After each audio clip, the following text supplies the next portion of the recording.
gentlemen, brothers and sisters, comrades, I am so proud and privileged to be on this platform today, speaking to my kind of people, ordinary working class people.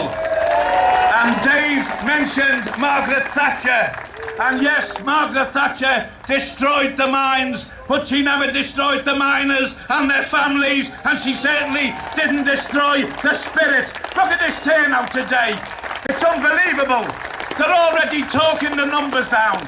They're saying there's less than 150,000 here. Less than 150,000. I've only got one thing to say to that. That's my arse.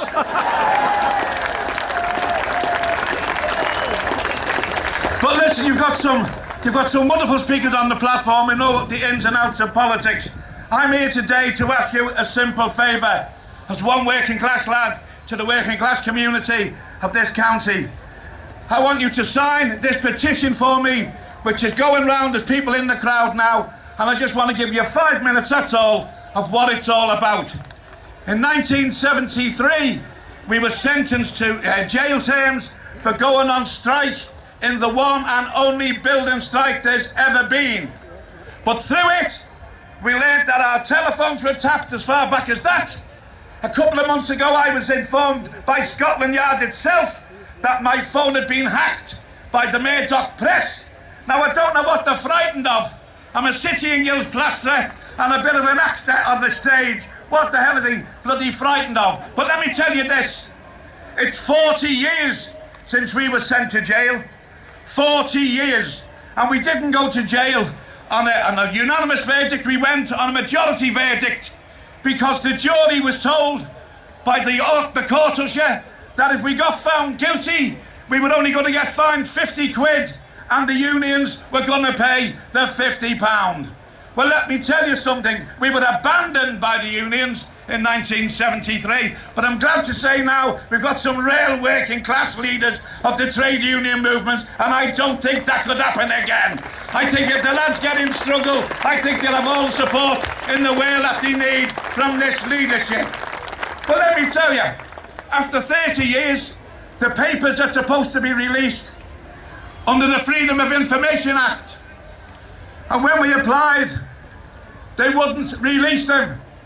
And when we said why, they said because it would be a threat to national security. A threat to national security for going on strike. It's now 40 years, and so we approached the government again and said, let's have the papers now. It's 40 years, and we got a letter back from Michael Gove saying that Kenneth Clark in December had signed an edict to say that the papers appertaining to the trial, the case and the convictions will not even be looked at again until the year 2021. What are they hiding? What have we done? Let me tell you something.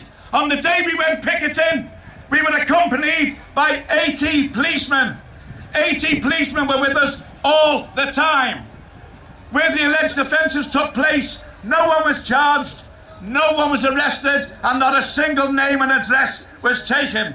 But 5 months later, they came up with this thing about you've done this, you've done that and the other. Well, there's a lady on the platform there. I call her the ferret, because she will get where bloody Epsom salts won't. And she's been to the archives, and she's discovered papers which should make us ashamed to be British, because they're appertaining to the case, but they're stamped top secret, confidential, not to be seen by the members of the public, all because we went on strike.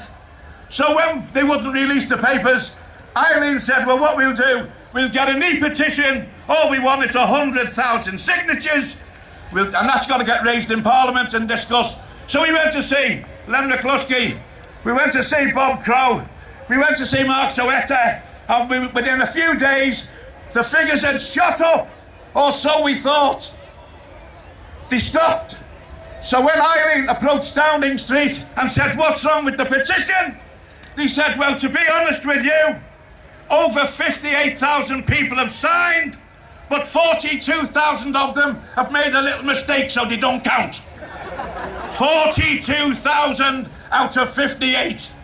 So we went on. So what we decided to do now is we're going to get 100,000 paper signatures that can't be fiddled. But let me tell you about the e-petition. We got an IT specialist to monitor it because they weren't going up, even after Eileen got in touch with them. And he phoned her up one night and he said, listen, you're not going to believe this, I'm an IT specialist. I've been doing it for years. I've been monitoring the e-petition. The figures are going down.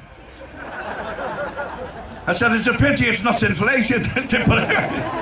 So as I say, listen, we've got a battle on here. We've got a struggle. It's like Hillsborough. They had 2 enquiries where they said, we've looked at everything. There's not a stone being left unturned. They've looked at nothing. They've got some of it out now, and there's still loads and loads and loads of documents to be put in front of the general public because there's a cover-up after cover-up after cover-up. And what I'm saying here today is that we know that McAlpine was responsible for what went on in 1973. And he was also responsible, the McAlpines, for the instigation of the blacklist. And Eileen found a document going right back of the blacklist with a list of names on that long, and mine was on it, but mine was the only one with my national insurance number on it. So there's no way that they're going to give us an easy ride. So what I'm saying here today is, thank you very, very much for this invitation. You're our last hope, really. There are so many people here today. We only want 25 or 30% of you to sign this petition. These lads on the platform have agreed to march on Downing Street with us and stuff it up Cameron's nose. So do us a favour, sign the petition and let's get justice